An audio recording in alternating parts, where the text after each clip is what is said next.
here comes another one. Uh-oh. Oh no, here he comes. Got all the apples. Whoa, look at that. Welcome back to the Maple Dragon podcast. I'm Mark Robson, and I'm speaking to you from Yantai, China. Yantai is especially famous in China for its apples, specifically its Juiciest apples. And I recently went apple picking and am going to be talking to you about that experience and comparing it to my Canadian apple picking experience. It was actually quite an interesting experience having both, something to compare to. It all started out because my boss just took me to meet a professor of coastal ecosystems. Just took me out for lunch one day, and I met the professor and his wife and had a nice conversation. And they had spent some time in the West and so on, and I'm pretty sure that we broached the topic of apples, maybe because they grow in Yantai. I told them that I actually came from an apple region in Canada by Toronto, and that apple picking was something that we would do at this time of the year, around Thanksgiving in Canada. And so perhaps that might have given them the idea, but I don't think so. I think they had already planned. They apparently would go apple picking every couple of years because Michael, the professor, his cousin, actually lives right in the area where the very best apples are grown, the Juiciest apples. And so every 2 years as a family, they've been, I don't know how long they've been doing it, but they go as a family and go and pick apples. And this year was one of those years. So after meeting Michael, I think it was only a couple weeks later, I got the invitation to join them to go apple picking. He and his wife and his 2 sons. And so we drove, I would say it must have been 1 to 1.5 hours on a Sunday and out to the area where the Juiciest apples are grown. And this is hilly kind of territory. And so we pulled up in a small village and apples everywhere and people sort of carrying them this way and that. So right away it was felt like this apple village overwhelmed with apples. And we actually went to Michael's cousin's place, and he had a orchard up on the hills. It's hilly kind of territory, and we needed to get up there. So he had this 3-wheel kind of tractor that they have, that it has a box in the back, a little box, and they're super loud, noisy, and so he used that to take us back up into the hills to his orchard. And so that was a lot of fun, really loud, and most people sat in the back, and I sat in the front. And we went up and down these, little dirt sort of pathways / roads through different apple orchards to get to where his was. And it was interesting going right through the whole area, having picked apples in Canada, that I would not see these flashes of paper all over the place, or just flashes of it like silvery kind of paper on the ground. And it was all over the place on the ground under the apples in every orchard. And I had no idea what they were, so this was one of the things that caught my eye on the way up to his orchard. And so once we reached there, and he led us to where he was picking the latest pickings, I started to ask questions as I started picking apples. What was that silver material? And it turned out it was for reflecting the sunlight so that you could make the apples more evenly red. And this was something I'd never seen before or even heard of in Canada, picking apples near Toronto. So completely new. And so that was one of the kind of innovations of Chinese apple picking. And the other thing is that these are like the very best apples in China. And so they're very careful with how they grow them, and they want to make sure they don't get bruised or damaged in any way. And so there's all sorts of precautions that we would take to make sure the apples didn't have any blemishes on them. They were put in quite large baskets, so they were kind of larger than what we would use in Canada, but you would carefully place them in. And one of the first things they did was hand me a set of snips, so I could snip back the apple stem, the little stem on the apple after I picked it, to make sure the stem didn't stick out too far so that it would potentially, when stacked against other apples, maybe break the skin of another apple. So we had to shorten these. We used these little snips to cut the stem as short as possible so it didn't protrude. So that was another thing that was never seen this in Canada. But the thing that was really hit me hard was actually seeing these little pieces of styrofoam that were put on the stems of the branches of the trees wherever an apple was leaning against a branch. Like, believe it or not, they would get a little, probably like 1 centimeter by 1 centimeter piece of styrofoam, and it looked like glue, and they would glue this to the stem where the apple, and put it between the stem and the apple, which had been leaning against the stem. And as I was picking the apples, there was like dozens on the branches I was looking at. So I'm just guessing there must have been a few hundred, well, possibly on every tree, to make sure you didn't break the skin of the apple. There's no way you would see that in Canada. There's nothing like that. So these apples were primo. They were like, wow, we were treating them with kids' gloves. And so this is what we did. So we worked away. All of us were picking some apples, and it had been arranged that we were going to take a bunch home anyway for free, but we were helping to pick them. And the other thing that struck me was how small the trees are. So the whole reason is to make it easier to pick the apples. And one thing they do to keep the trees short is that they actually get bags, a plastic bag, and fill it with rocks and tie it to the branches of the trees. And this is so the branches will hang down with that weight and not grow too high. So these were all factors to make it easier to pick the apples. So we didn't climb up a tree. There was no ladders. There's no need for that. Maybe a little step ladder, possibly, for the very highest apples.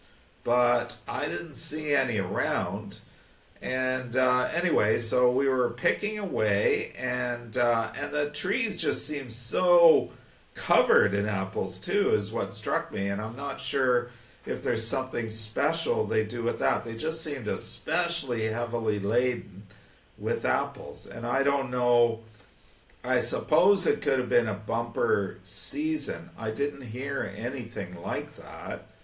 And it was all largely one type of apple too. So in Canada, around Toronto, we typically will have rows of different species of apples, and you can just go pick whatever row you want. And here it seemed like they were almost all Chisha, although we did try some other apples. There was one that was kind of yellowy green, a newer type of apple, which was good, but, and apparently they were more expensive.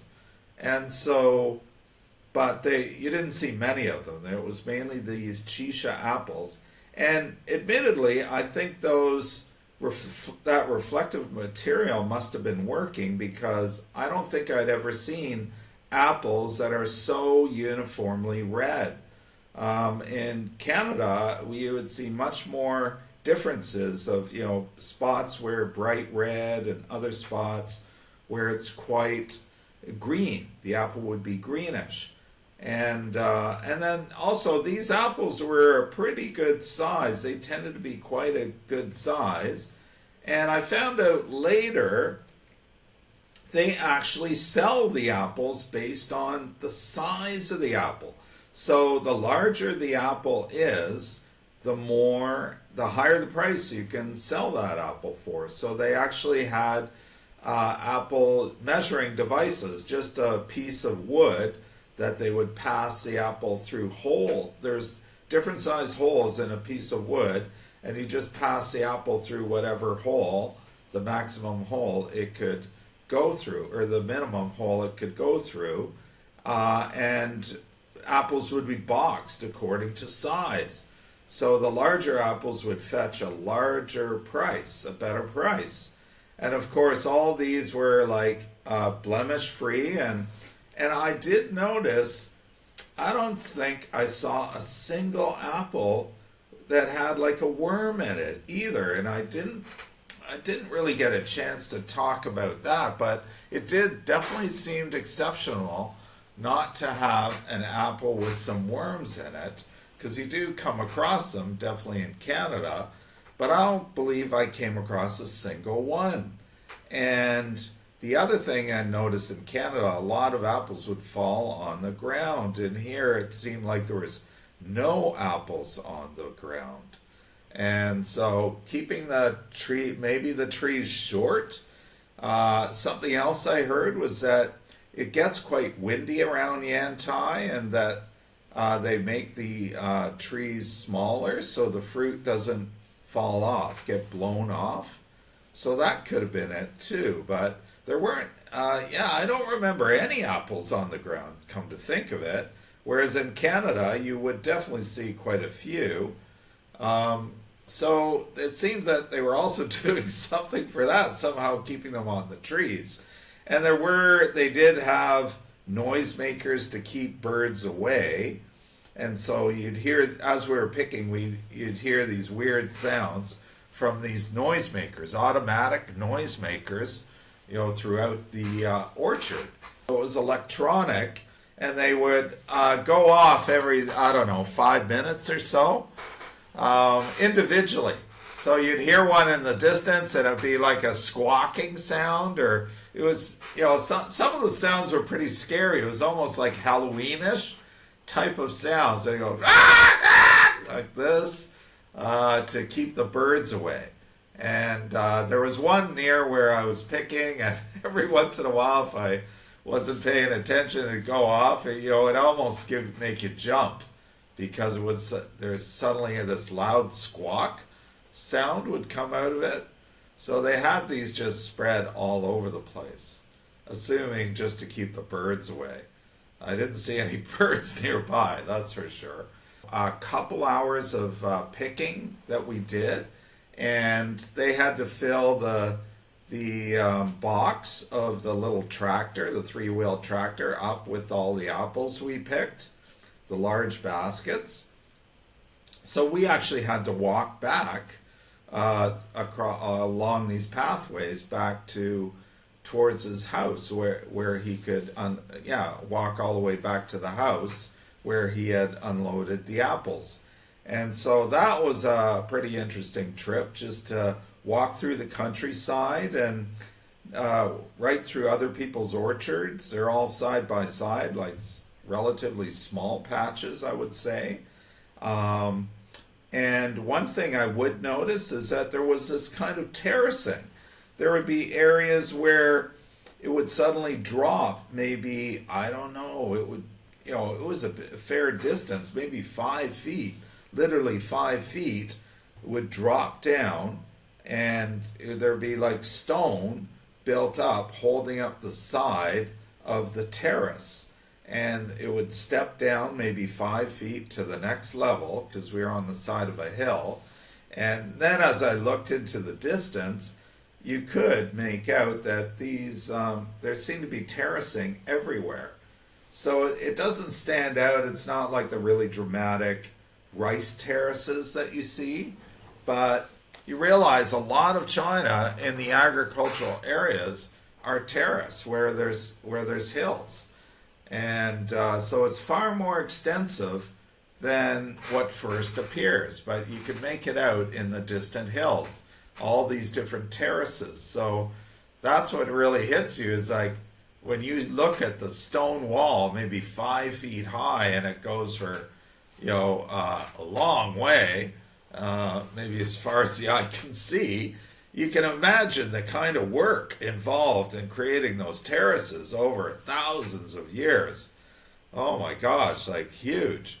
And so I guess just to make the most of the terrain. So the other thing I'd say, yeah, it's more uniform in terms of the species they're picking.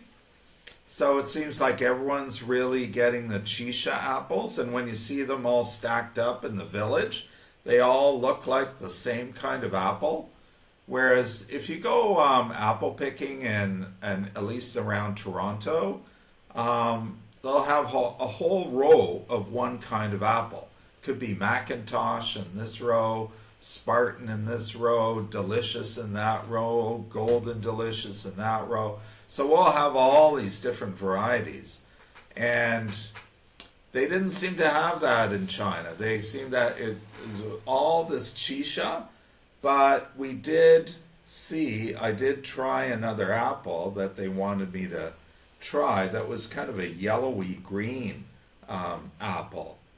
And it was supposed to be more expensive, especially costly apple. It wasn't red. But I didn't see whole trees. There must have been at least some trees, but I don't know where they were. It wasn't clear. You didn't see much of that. I think it could be just his cousin was growing this, because I didn't see it. It didn't seem to be that widespread. And certainly in the village, I didn't see sort of whole baskets of the greeny, yellowy apples at all. So it did seem pretty uniform, the species that they're picking. And so that was something. And then the other thing I didn't mention before is that how common is apple picking in China? Like, to me, is a normal thing to do growing up around Toronto. And so I really identified with this and with this family that goes apple picking. But from what I understand, it's just because he has a cousin who is an apple farmer or who has an orchard in the Primo area. And they don't go every year to pick. He said every second year.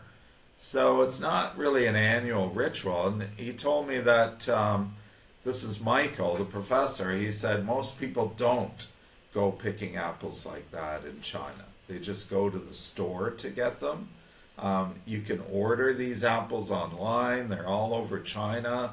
When it's fall time, these are the apples that everyone knows. All of China knows Yantai apples. So to think of the work, Shandong, this is I think it's actually the agricultural province of China. It's very big, agriculture. Some of the first agricultural books in the world were written by people from Shandong. So we're talking early agriculture. So this is the place. And so they've been doing it for a heck of a long time, and they know what they're doing. And then I later heard about that whole idea that they make fruit trees. A student told me this, is that they make the trees really short because it gets very windy. And I haven't really fully witnessed the wind, but just yesterday it got quite cold. It's cooled off quite a bit here, and actually yesterday felt what I would call a little wintry. There's like a bite in the wind in the air. And it was very windy all day long. So, and I just heard tonight talking with the students that Yantai is known for the large amount of snowfall it gets in the winter. It doesn't get really cold here. We're right by the ocean, but it sounds like it can get some pretty good dumps of snow. And apparently, what this one student was saying, the first year students are, I think, expected to shovel the snow in the morning. So I gotta witness this, see what happens.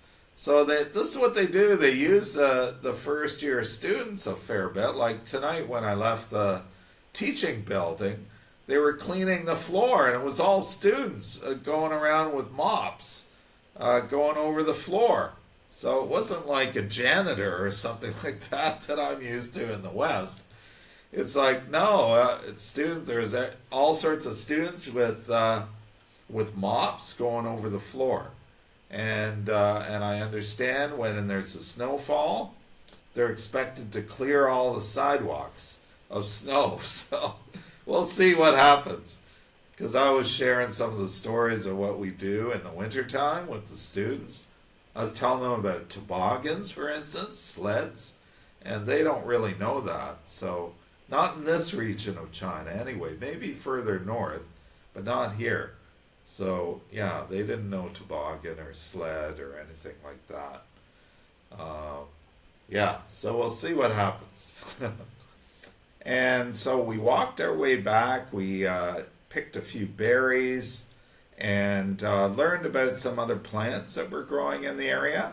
And we got back to to his cousin's place. So it was like a big garage where they had all the apples.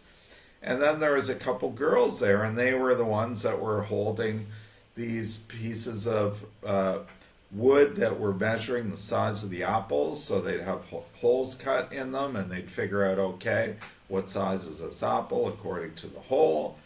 And they'd start packaging them that way. And even the packaging was like over the top. They were treating the apples almost like gold. They had, for the largest apples, which they're already charging the most money for, they're actually packaging them in one layer. That's what would fit in a box. So it was like the box was just deep enough for one large apple. And they put the apple inside a kind of sleeve, a sort of sock, a kind of styrofoam sock, I guess, a flexible styrofoam sock. And it was actually double bagged in these styrofoam kind of socks. And so they would put each apple in the box, and I'm not sure, maybe 15, 18 apples would fit in one of the boxes, and beautifully wrapped. And so almost like that's what they were. They were gifts to give to people. So in beautiful box, and you hand this gift to someone, and they're charging extra money for that too. So yeah, so it was very interesting. Measuring the apples at the different sizes fetched a different price, which is not something we do in Canada. We just weigh them. It's just the weight.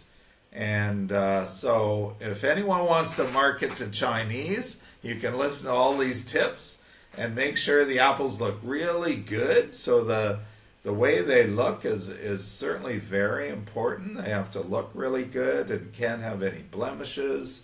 And so they're carefully wrapped in styrofoam, as I said. Definitely the look of the apple was a big part of the deal, how they look. And so uniformly red, and definitely no punctures from stems penetrating the adjacent apples.